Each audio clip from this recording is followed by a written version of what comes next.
गोकुल में भगवान का जन्मोत्सव। वसुदेव गोकुल में आ पहुंचे।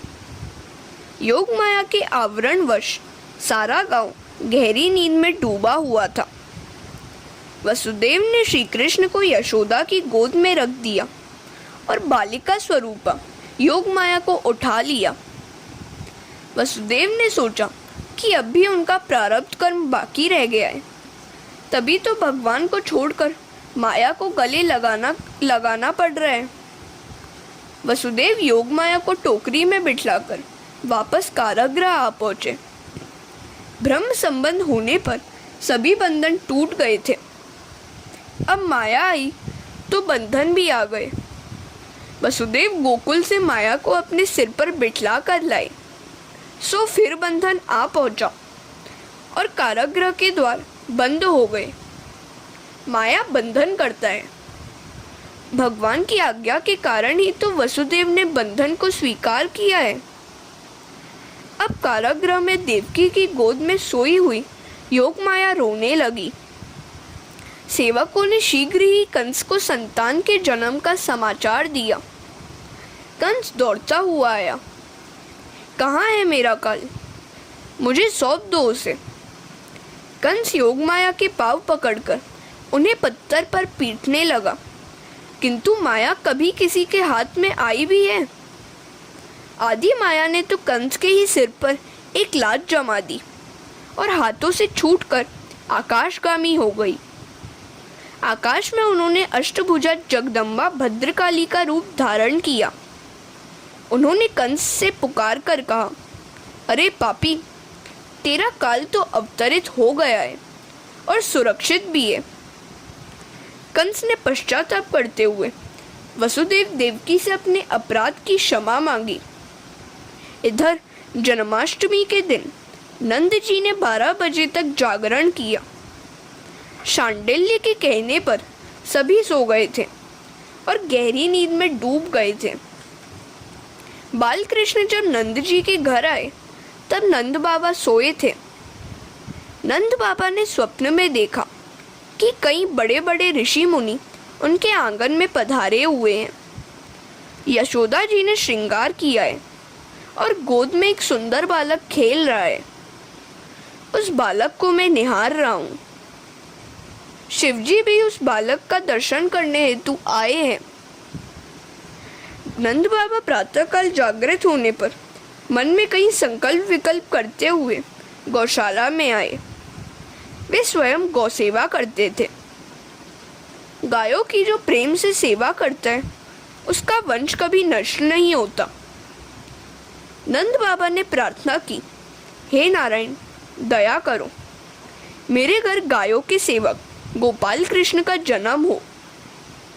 उसी समय बालकृष्ण ने लीला ली। पीला चोला पहने हुए, कपाल पर कस्तूरी के तिलक वाले बालकृष्ण घुटनों के बल बढ़ते हुए गौशाला में आए। इस बालक को नंद जी ने देखा तो उनके मन में हुआ, अरे यह तो वही बालक है जिसे मैंने स्वप्न में आज ही देखा है। बालकृष्ण ने नंद बाबा से कहा, बाबा, आपकी गायों की सेवा करने के लिए आया हूँ।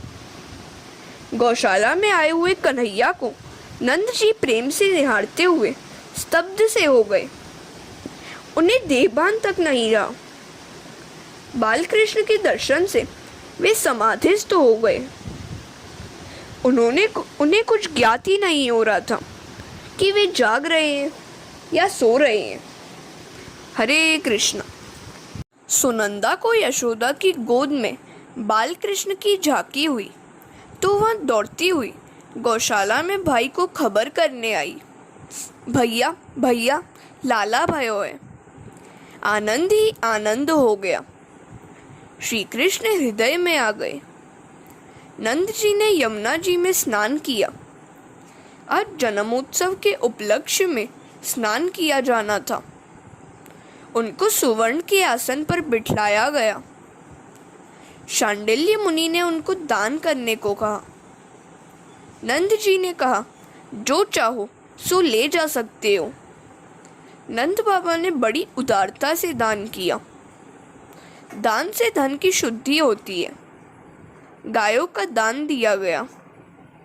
कई वर्षों तक तपश्चर्या करने पर भी महान ऋषि मुनियों का काम नष्ट न हुआ, अभिमान निशेष न हुआ, तो वे सब गोकुल में गाय का अवतार लेकर आए। उन्होंने सोचा था कि ब्रह्म संबंध होने पर वे निष्काम होंगे। नंद बाबा ने 2 लाख गायों का दान किया। एक ब्राह्मण को 10,000 गौएं दान स्वरूप में ली। वहाँ घर ले आया। छोटा सा घर था। उसने घर के कोने कोने में गायें बांधी, फिर भी बहुत सी बाकी रह गई। इस ब्राह्मण की पत्नी बड़ी कर्कशा थी। वह अपने पति से कहने लगी, कोई चाहे जितनी गाय दे, किंतु तुम सबको क्यों ले आए? इतनी सारी गाय देने वाला कौन निकल पड़ा? ब्राह्मण ने कहा, अरे तू जानती ही नहीं है क्या? नंद बाबा के घर पुत्र रत्न जन्मा है। उन्होंने आज हजारों गायों का दान दिया है। नंद बाबा के घर पुत्र जन्म की बात सुनकर ब्राह्मणी आनंदित हो गई। पति पत्नी आनंद से मानो नाचने लगे। नंद घर आनंद भयो, जय कन्हैया लाल की। गांव के एक एक व्यक्ति को लगता है कि कन्हैया उसी का है। गांव की सभी गोपियों में कन्हैया के जन्म की बात फैल गई, तो वे सब भी उनके दर्शन के लिए दौड़ चली। माने नवदा भक्ति दौड़ती हुई ईश्वर से मिलने के लिए जा रही हो। गोपियों का एक एक अंग कृष्ण मिलन और कृष्ण स्पर्श के लिए आंदोलित हो रहा है। उनकी आंखें कहने लगी, हम जैसा भाग्यवान कोई नहीं है, हमें ही कृष्ण दर्शन का आनंद मिलेगा। तो हाथों ने कहा, हम ही भाग्यशाली हैं, हम तो प्रभु को भेंट देंगे। तो गोपियों के कान कहने लगे, हमारे ही कारण तुम सब भाग्यशाली हुए हो, क्योंकि कृष्ण प्राकट्य के समाचार हमने सबसे पहले जाने हैं। हम तो कन्हैया का बांसुरी वादन भी सुनेंगे। तो हृदय ने कहा, जब तक मैं पिघलता नहीं हूँ, आनंद आता नहीं है। पाव बोल पड़े, हजारों जन्मों से हम यौवन सुख और धन संपत्ति के पीछे भागते आए हैं और आज प्रभु दर्शन के लिए दौड़ पड़े हैं। अब जन्म मृत्यु के दुख से छुटकारा होगा। सभी को आनंदानुभव हो रहा था। गोपियों की वेड़ी से फूल नीचे झर रहे हैं और कह रहे हैं, तुम कृष्ण दर्शन के लिए आतुरता से दौड़ रही हो, तुम भाग्यशाली हो। तुम्हारे सिर पर रहने के लिए हम योग्य नहीं हैं। हम तो तुम्हारे चरणों में गिरकर तुम्हारी चरण रज के स्पर्श से पावन हो जाएंगे। हरे कृष्णा। यशोदा की गोद में खेलते हुए सर्वांग सुंदर बाल कृष्ण का गोपियां दही से अभिषेक करने लगी। निर्धन गोपियां दूध और दही लेकर आई हैं। कृष्ण जैसे लाल के दर्शन होने पर आनंदावेश से वे भान भूल गईं और स्वयं को ही दूध दही से नहलाने लगी। सभी गोपियों का मन कन्हैया ने आकर्षित कर लिया। हृदय में आनंद का पारावार उमड़ पड़ा। गोपियां जितना लेकर आई हैं, उसका 10 गुना बढ़ाकर वापस लौटाना है। किसी को चांदी की थाली दी गई तो किसी को चंद्रहार। यशोदा जी ने सोच लिया था कि घर का सर्वस्व क्यों न लुट जाए, किंतु सभी का आशीर्वाद और शुभेच्छा पानी है। गोपियां जो कुछ भी मांगे दिया जाए। आनंद में पागल गोपियां कन्हैया की जय जयकार कर रही है। एक ने तो कहा, यदि देना है तो मुझे कन्हैया ही दीजिए। यशोदा ने उसे अपने पास बिठलाकर उसकी गोद में लाला को बिठलाया। आनंद ही आनंद। हजारों जन्मों से बिछड़ा हुआ जीव आज प्रभु से मिल पाया। ईश्वर से मिलन होने पर जीव आनंद से झूम उठता है। पुरुष तो सभी बाहर रह गए, किंतु गोपियां तो अंदर पहुंचकर आनंद से नाच रही हैं। पुरुष अहंकार अभिमान का रूप है और स्त्री नम्रता दीनता की। जो गोपी की भांति नम्र बनकर जाता है उसे ही ईश्वर की राजसभा में प्रवेश मिलता है। अहंकारी को वहां प्रवेश नहीं मिल सकता। नंद के घर सभी को आनंद देने वाले परमानंद कन्हैया प्रकट हुए। सभी के आशीर्वाद प्राप्त करोगे तो तुम्हारे घर सर्वेश्वर आएंगे। सभी का आशीर्वाद लेना वैसे तो बड़ा दुष्कर काम है, किंतु किसी के निश्वास तो कभी न लो। किसी की बद्दुआ नहीं लोगे तो तुम भी नंद के समान हो सकोगे। नंद यति सर्वजनान सनंद। वाणी, वर्तन, व्यवहार और विचार से जो सभी को आनंद देता है वही नंद है। सभी का आदर करो। आदर दान उत्तम उत्तम दान है। सभी जीव को शिव स्वरूप मानकर सभी का आदर करो। ज्ञानी का लक्षण ही यह है कि उसके व्यवहार से किसी को अशांति और उद्वेग न होने पाए। औरों के वर्तन से अपने मन को कभी अशांत और विचलित न करना। नंद बाबा सदा सर्वदा आनंद में रहते थे और औरों को आनंद देते थे। ऐसे नंद के घर ही परमानंद पधारते हैं। सभी को आनंद न दिया जा सके तो कोई बात नहीं, किंतु दुख तो किसी को भी न दो। कोई दुखी हो जाए ऐसा कभी मत करना। आजकल लोग वर्ष में एक ही बार नंद महोत्सव मनाते हैं, किंतु प्रतिदिन नंद महोत्सव मनाना चाहिए। रोज प्रातःकाल 4 बजे से 5:30 बजे तक नंद महोत्सव मनाया जाए। उत का अर्थ है ईश्वर और सव का अर्थ है प्राकट्य। मंदिर में नहीं, अपने घर में ही नंद मनोत्सव मनाया जाए। जीवात्मा का घर हमारा शरीर ही तो है। नंद महोत्सव का अर्थ मिठाई बांटना या दही दूध उंडेलना नहीं है। ऐसा करने पर तो आनंद का अतिरेक हो जाएगा। उत्सव तो हृदय में होना चाहिए, हृदय में मनाना चाहिए। ईश्वर का प्राकट्य होने पर मनुष्य को देह में रहते हुए भी देह का भान नहीं रह पाता। हरे कृष्णा। देह धर्म भूलने पर ही उत्सव सफल होता है। परमात्मा को हृदय में पधराओ। हृदय में परमात्मा का प्राकट्य होने पर भूख प्यास सताती नहीं है। जो हर रोज नंद महोत्सव मनाता है उसका सारा दिन आनंद में बीत जाता है। निर्धन व्यक्ति भी यह महोत्सव मना सकता है। इस उत्सव में धन नहीं, मन ही प्रधान है। नंद महोत्सव की तैयारी तो करनी ही पड़ती है। अपने शरीर को मथुरा और हृदय को गोकुल बनाओ और फिर नंद महोत्सव मनाओगे, तभी हृदय रूपी गोकुल में परमात्मा प्रकट होंगे। गो का अर्थ है इंद्रिया और कुल का अर्थ है समूह। गोकुल का अर्थ है इंद्रियों का समूह अर्थात हृदय। शरीर मथुरा है और हृदय गोकुल। नंद जीव है। इस शरीर को मथुरा बनाना है। हृदय रूपी गोकुल में बाल कृष्ण को पधराओ। मन को आसक्ति से बचाओगे तो शरीर मथुरा बनेगा और हृदय गोकुल। पवित्र काया ही मथुरा है। महाप्रभु जी की आज्ञा है, मथुरा और मधुरा एक है। काम सुख और संपत्ति मद है। इन दो मदों से जो अपने को बचाता है उसी का शरीर मथुरा बन सकता है। इन दो वस्तुओं में फंसा हुआ है मन। इस मन को ही बचाना है। मनुष्य कई बार तन से तो काम सुख का त्याग करता है, किंतु मन से नहीं करता। तन से तो त्याग करे, किंतु मन से न करे तो वह त्याग दंभ मात्र है।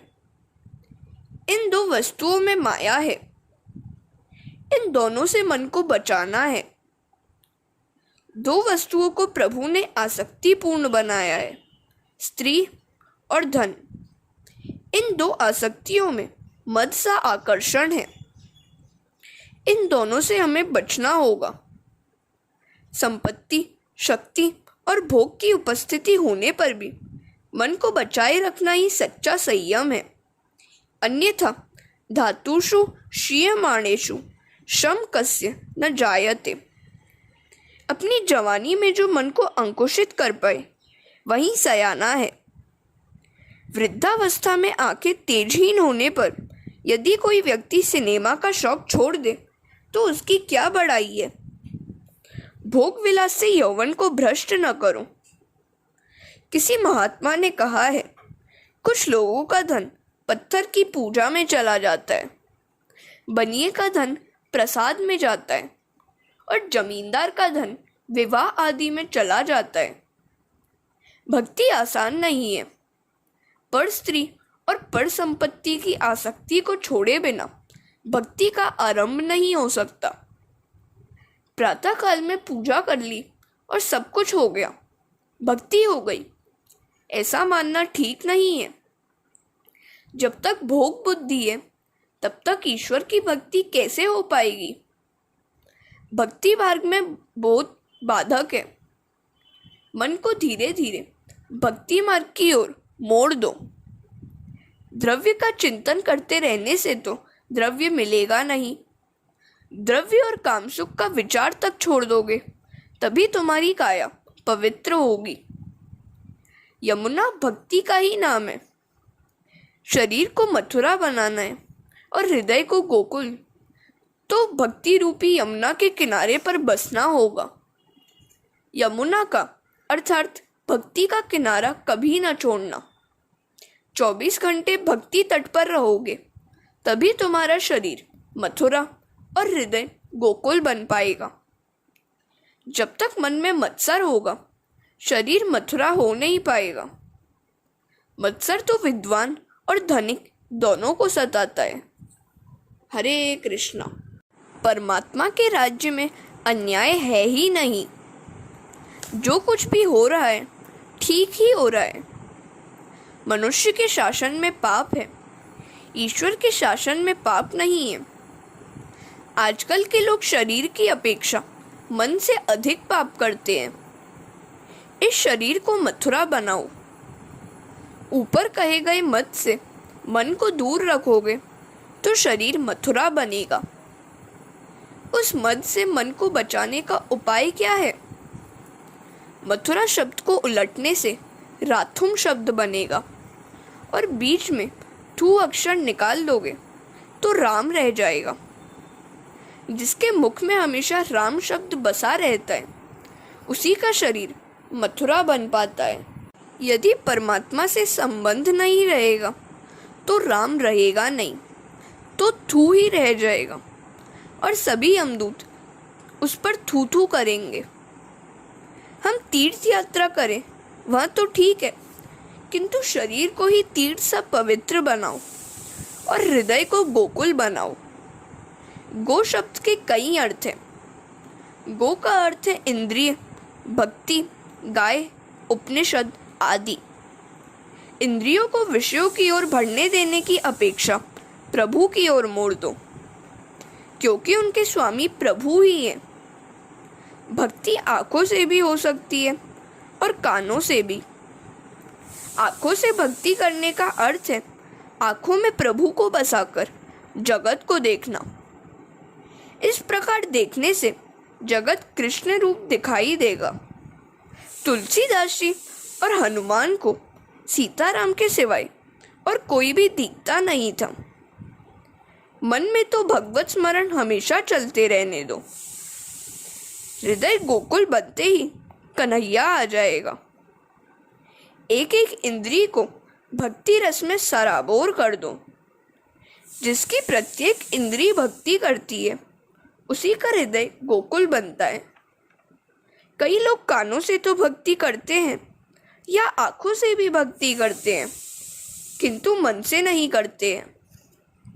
प्रत्येक इंद्रिय में श्री कृष्ण रस का पान करो, तभी तुम्हारा मन, तुम्हारा हृदय गोकुल बनेगा और अंत में परमानंद का प्राकट्य होगा। जो भी इंद्रिय भक्ति नहीं करती है वह पापाचार करती है। गोभी दिवती इति गोपी। जो अपनी प्रत्येक इंद्रिय से श्री कृष्ण रस का पान करता है वही गोपी है। ज्ञानी अपनी इंद्रिय को निरुद्ध करके प्राण को ब्रह्मरंध्र में स्थित करके अपने ललाट में ब्रह्म ज्योति का दर्शन करते हैं। वैष्णव जन अपने हृदय सिंहासन पर बाल कृष्ण को विराजित करते हैं। वैष्णव अपने हृदय में प्रभु के दिव्य प्रकाश को निहारते हैं। ठाकुर जी के दर्शन करने के बाद आंखें मूंद कर उनके स्वरूप को अपने भीतर देखो। श्री कृष्ण का स्मरण करते समय देह और संसार का भान भूल जाने पर नंद महोत्सव सफल होता है। परमात्मा ऋषिकेश है। एक एक इंद्रिय का श्री कृष्ण से विवाह करो। भागवत का भक्ति में दुराग्रह नहीं है। मात्र स्वरूप में निष्ठा रखने से, एक ही स्वरूप का बार बार सतत चिंतन करने से मन वही लग जाता है। ऐसा करने से मन की शक्ति भी बढ़ती है। शरीर से नहीं तो मन से हर रोज गोकुल जाओ, मन से मथुरा जाओ। शरीर जहाँ भी हो मन को मथुरा और वृंदावन भेजो। मन में कल्पना और भावना करो कि यशोदा की गोद में बाल कृष्ण खेल रहे हैं, लाला के दर्शन के लिए सारी गोपियां दौड़ रही हैं आदि। कन्हैया की एक एक लीला की कल्पना में दर्शन करते रहो। ठाकुर जी के दर्शन करने के बाद भी अपनी आंखें मूंद कर उनके स्वरूप का मन ही मन दर्शन करते रहो। हरे कृष्णा। ज्ञान मार्ग में भेद का निषेध है। भक्त भक्ति के द्वारा भगवान के साथ एक हो जाता है। दोनों का ध्येय एक ही है। भक्ति में आरंभ में भेद है और आगे चलकर प्रभु के साथ भक्त एक हो जाता है। ध्यान में दर्शन में तन्मयता होने पर नंद महोत्सव संपन्न होता है। जब तक जगत का भान है तब तक सच्चा आनंद नहीं मिलता। देहभान होने पर देव दर्शन नहीं हो पाता। देहभान भूले बिना दर्शन में सच्चा आनंद नहीं मिल पाता। ध्यान के बिना ईश्वर का साक्षात्कार नहीं हो पाता। वसुदेव और देवकी ने 11 वर्ष तक प्रभु का ध्यान किया था। ध्यान करने वाले को यह भी भूल जाना चाहिए कि वह ध्यान कर रहा है। अपने पिता को और जगत को भूलकर ईश्वर भाव ही शेष रहे तभी अद्वैत संपन्न होता है। देह और जगत का भान भूलकर जो ईश्वर भाव शेष रहता है वही अद्वैत है। संतों का जीवन पढ़ेंगे तो ज्ञात होगा कि उन्होंने जीवन भर कष्ट सहन किया है। सांसारिक व्यवहार से तो वे बड़े दुखी रहे किंतु उनका मन अलिप्त रहता था। अपनी पत्नी की मृत्यु पर नरसिंह मेहता ने कहा, भलू थयु भांगी जंजाल सुखे भंजीशुम श्री गोपाल। अर्थात अच्छा ही हुआ कि जंजाल नष्ट हो गया। अब तो बड़े चैन से मैं श्री गोपाल की भक्ति करूँगा। नरसिंह मेहता को एक ऐसा तत्व मिल गया था कि जिसके कारण दुखद प्रसंग भी उन्हें प्रभावित नहीं कर पाते थे। उनके हृदय में श्री कृष्ण विराजमान थे। वृंदावन में कई साधु प्रतिदिन नंद महोत्सव मनाते हैं। तुम कल्पना और भावना से वृंदावन जाओ और इस महोत्सव को मनाओ। शरीर चाहे कहीं भी हो किंतु मन से तो नंद बाबा के घर में ही निवास करो। भावना करो कि तुम वहाँ सेवा करते हो और लाला के दर्शन कर रहे हो। यशोदा की गोद में कन्हैया खेल रहा है। गायें उछल कूद कर रही हैं। गोपियां आनंद मना रही हैं। ऐसी कल्पना और स्मरण करते रहने से सारा दिन बड़े मजे में गुजर जाएगा। यदि एक ही स्वरूप का ध्यान न किया जा सके तो कृष्ण लीला का कीर्तन करो। कीर्तन में ऐसे लीन हो जाओ कि देवान और देश काल का भान भी न रहे। नंद बाबा का गोकुल शुद्ध प्रेम भूमि है। उसमें स्वयं सुख पाने की नहीं, औरों को सुखी करने की भावना है। स्वयं सुखी होने की और अन्य को सुखी न करने की भावना होगी तो सुख तुम्हारा ही त्याग करेगा। औरों को सुखी करने की इच्छा करने वाला कभी दुखी नहीं होता। नंद महोत्सव का आरंभ प्रातःकाल 4 बजे हुआ था, अतः इसे ब्रह्म मुहूर्त में ही मनाया जाए। ध्यान धारणा का सर्वोत्तम समय ब्रह्म मुहूर्त प्रातःकाल 4 से 5 बजे का है। प्रातःकाल प्रभु भजन में आनंद प्राप्त किए जाने पर सारा दिवस भी बड़े आनंद से व्यतीत हो जाता है। प्रातःकाल जल्दी उठकर आधा घंटा ध्यान करो। ईश्वर के साथ एकत्व साधो।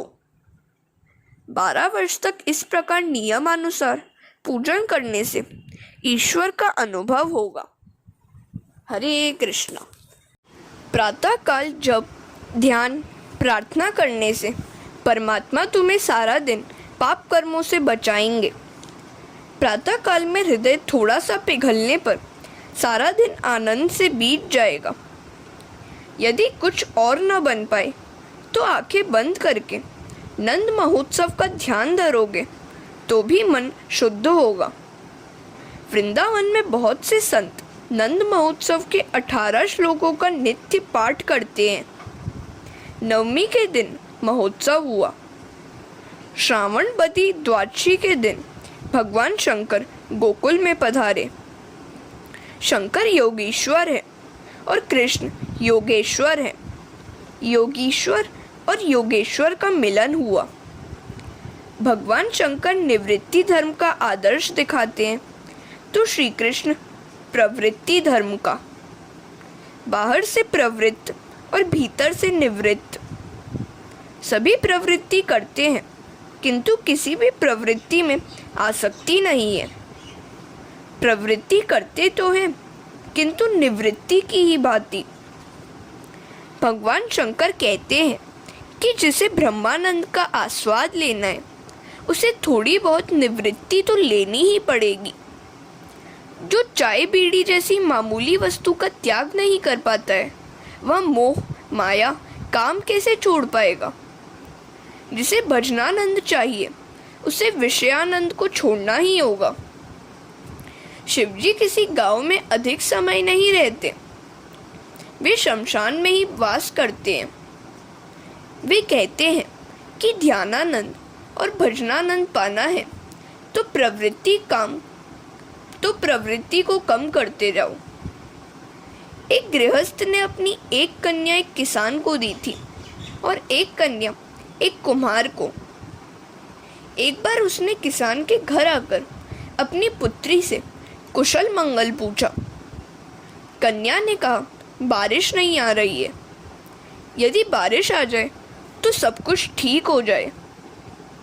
वह गृहस्थ वहां से उस कुम्हार के घर आया और अपनी वहां रहती हुई कन्या से हालचाल पूछने लगा। तो इस कन्या ने कहा, मिट्टी के बहुत से बर्तन बना लिए हैं और अब भट्टी में पकाना है। मैं चाहती हूँ कि बारिश आए ही नहीं। यह कथा सभी की है। जीव पिता है और प्रवृत्ति निवृत्ति 2 पुत्रियां हैं। ये 2 कन्याएं एक साथ नहीं रह सकती। साथ रहने आएंगी तो दुखी हो जाएंगी। निवृत्ति का आनंद लेना हो तो प्रवृत्ति का मानसिक त्याग करो। जब तक शारीरिक शक्ति है प्रवृत्ति का विवेक पूर्वक त्याग करते जाओ। वैसे तो रक्तचाप ब्लड प्रेशर बढ़ जाने पर डॉक्टर के कहने पर सेठ आराम करते हैं किंतु वह सच्ची निवृत्ति नहीं है।